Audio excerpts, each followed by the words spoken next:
viloyatda bo'ladigan musobaqalar deyarli hammasini o'tkazdi. Bu musobaqada ham g'alaba meniki bo'ladi deb chiqdingizmi yo?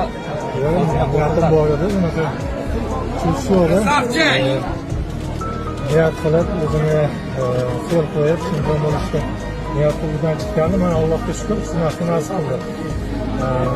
Bu turlarimda o'zini hissasini qo'shgan insonlar bor, tanasiga rahmat aytaman. Talasini ko'rib qaytib shart emas, menga juda ko'pchilik yordam bergan.